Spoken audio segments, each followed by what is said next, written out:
Meselson-Stahl experiment. It is an experiment by Matthew Meselson and Franklin Stahl. It supported that DNA replication was semi-conservative, and it is also known as the most beautiful experiment in biology.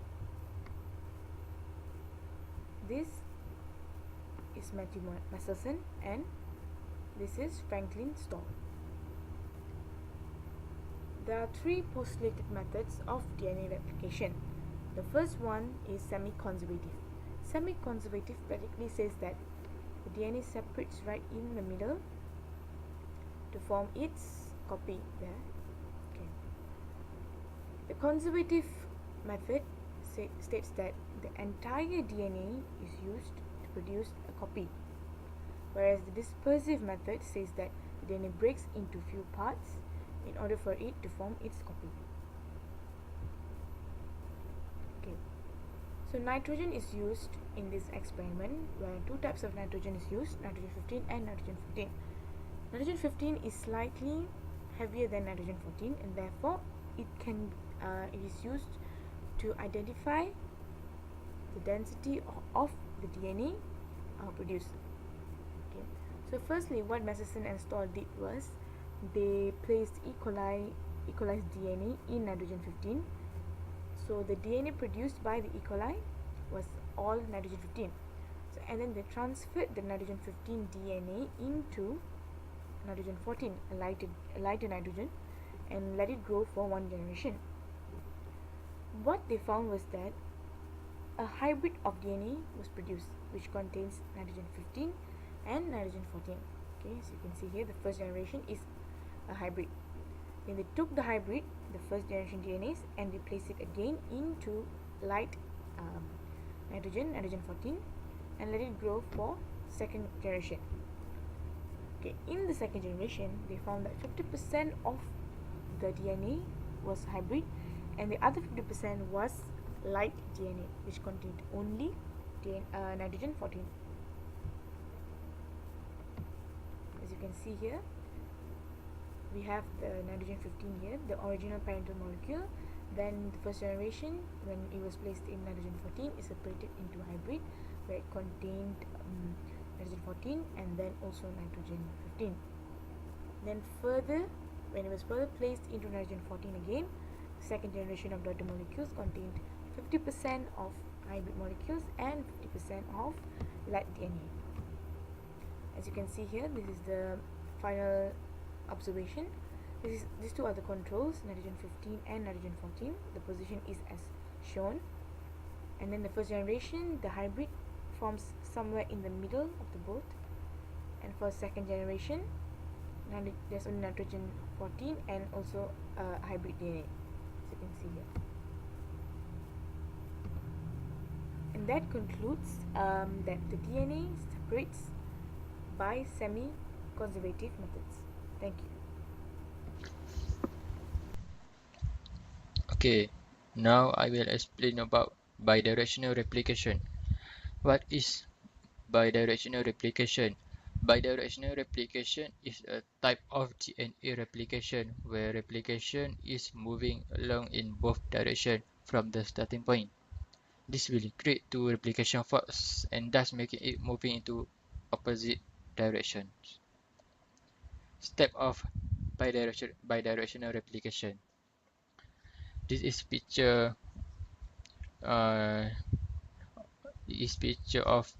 how the bidirectional replication begins. The first is the genetic information in a bacterial cell is stored in the form of a double-stranded, covalently closed circle of DNA.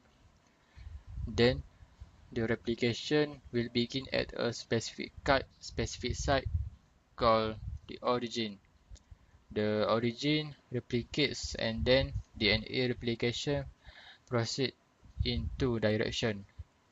The two original strands serve as the templates for synthesis of new strand. This is referred to as semi-conservative replication. From picture here, this is called the origin where the replication is going to occur. And then the replication will create two replication forks, and thus lastly making two original strands. For more detail, you will see the video of bidirectional DNA replication for more information. The genetic information in a bacterial cell is stored in the form of a double-stranded, covalently closed circle of DNA. Replication begins at a specific site called the origin. The origin replicates, and then DNA replication proceeds in two directions. The two original strands, shown as solid lines, serve as the templates for synthesis of new strands, shown as dotted lines. This is referred to as semiconservative replication. Okay, that's all. And this lastly is the references. That's all. Thank you. DNA polymerase is an enzyme catalyzes the synthesis of new DNA by adding nucleotides to a pre-existing chain. There are few types of DNA polymerase, but only two types are playing major role in DNA replication, which is DNA polymerase 1 and also DNA polymerase 3. Imitation of DNA polymerase. As we can see, this is replication fork. DNA polymerase only can synthesis DNA replication in the direction of 5' to 3', which means this direction and also this direction.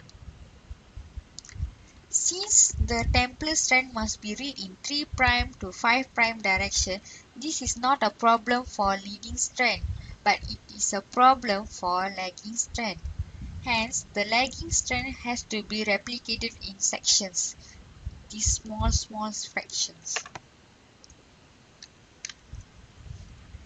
DNA synthesis can be done in vitro via the process the polymerase chain reaction PCR. PCR result in repeated copying of a selected region of DNA molecule. The copying is carried out by tag polymerase, which is DNA polymerase 1 enzyme from bacterium Thermus ecticus. Why tag polymerase is used in PCR?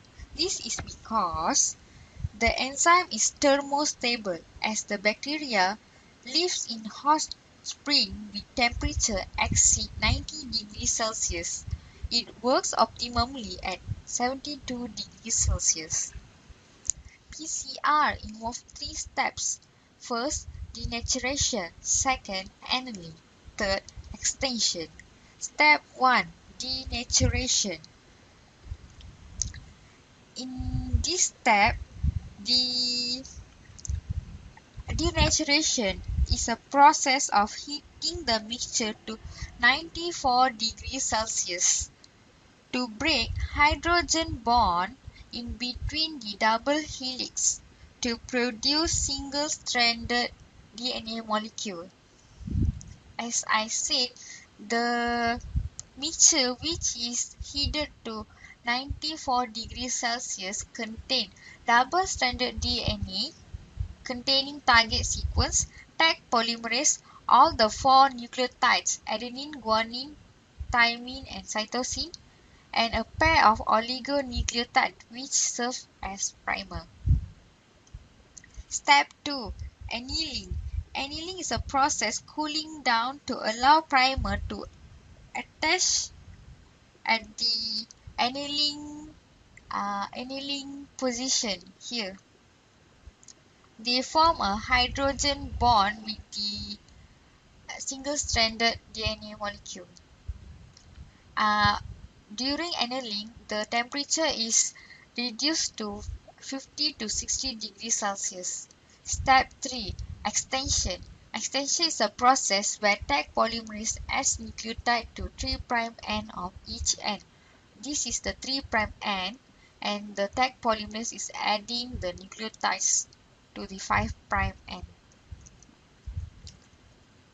During this extension process, the temperature is raised to 72 degrees Celsius, whereby tag polymerase work optimally at that temperature.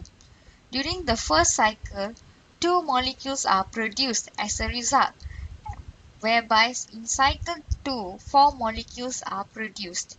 By the cycle 3, 8 molecules with 2 molecules that match the target sequence are produced. The polymerase chain reaction, or PCR, amplifies a specific DNA fragment from a complex mixture. First, the mixture is heated to separate the DNA strands. 2 different specific oligonucleotide primers are added that are complementary to short sequence stretches on either side of the desired fragment. After lowering the temperature, the primers hybridize to the DNA, where they bind specifically to the ends of the desired target sequence. A heat-stable DNA polymerase and nucleotide triphosphates are added. The polymerase extends the primers and synthesizes new complementary DNA strands. At the end of this first cycle, 2 double-stranded DNA molecules are produced that contain the target sequence.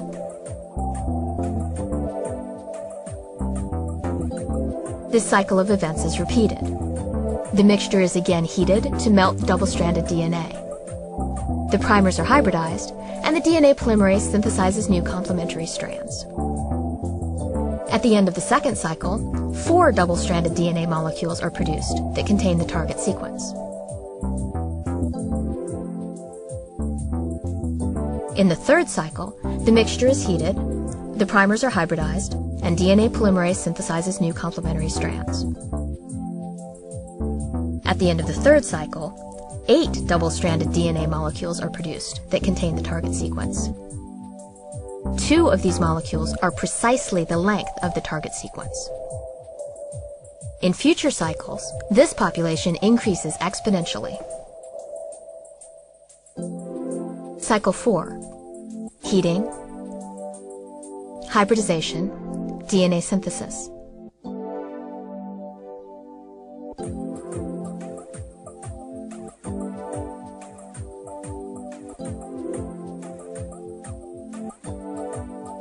At the end of the fifth cycle, there are 22 double-stranded DNA fragments of the correct length and 10 longer ones. Cycle 6, 10, 15, 20. After 30 cycles, there are over 1 billion fragments of the correct length, but only 60 longer ones. The product, therefore, consists of essentially pure target sequence.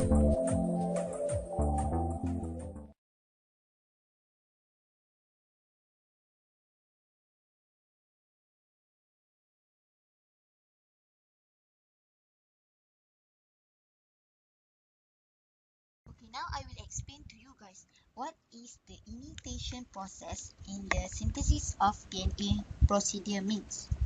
Imitation process in synthesis of DNA is needed because of the DNA polymerase that cannot initiate the synthesis of the new strands itself. Therefore, a short primer is produced which contains the ribonucleotides, or we call as RNA, to help the DNA polymerase. This is the picture of the imitation process in the synthesis of DNA procedures. As mentioned just now, DNA polymerase, which is in the pink color, cannot initiate the synthesis of the new strands as it requires the presence of a free 3-hydroxyl group to function. Therefore, a primer, which is in the blue color, is required to supply the free 3-hydroxyl group. This primer is synthesized in 5 to 3 direction by an RNA polymerase, which can be called primase, that copies the DNA template strand. The DNA polymerase, which is in the pink color, initially adds a deoxyribonucleotide to the 3-hydroxyl group of the primer and then continues adding deoxyribonucleotides to the 3 end of the growing strand, as we can see in the pictures. As mentioned just now, primer is very important to prime the nucleic acid template for the attachment of the polymerase. This is the first step towards duplicating the DNA template. Problem that can cause from the primer is a huge problem. The primer can cause structural problem in the DNA produced in our body. There are two problems that can happen from the primer when it is misfunction. The first problem is the primer dimer.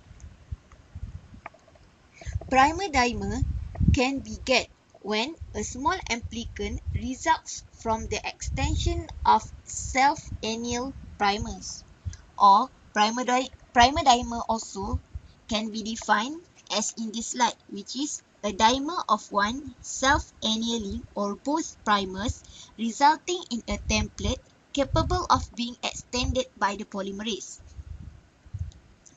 Okay, this is the picture of the primer dimer process. This is how primer dimer amplicon can be formed. In the picture are shown of sense and antisense primer interaction resulting in an amplicon. As you can see, different length amplicons can be formed.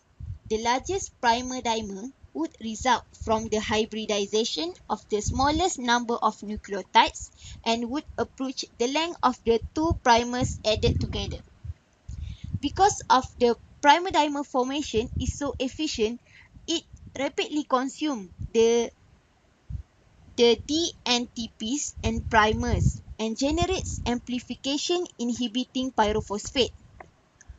This will disrupt the DNA structure produced. The other problem from the dimer is the mispairing problem. This mispairing problem is the result of a primer binding to an unintended template that will cause an amplification process. The unintended binding can happen because of purely optimized condition or because the DNA sequence that haven't been checked.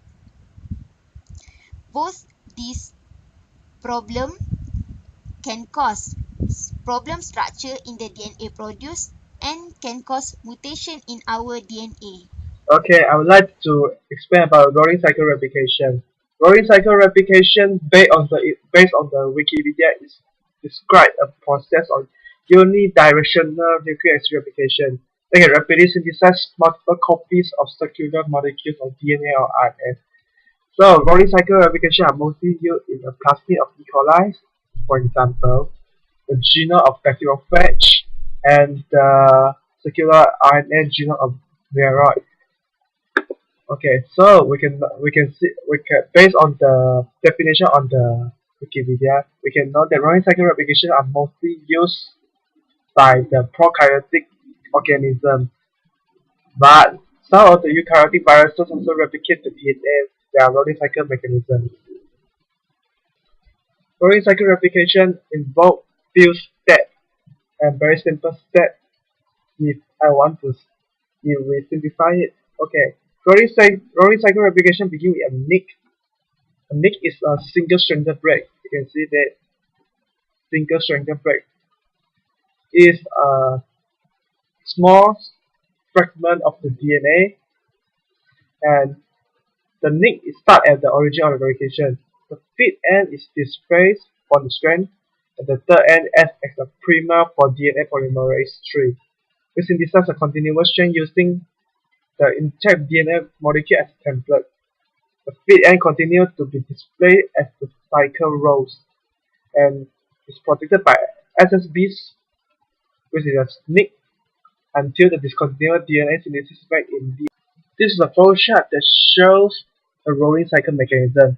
As you see, it's a very simple and very basic flowchart.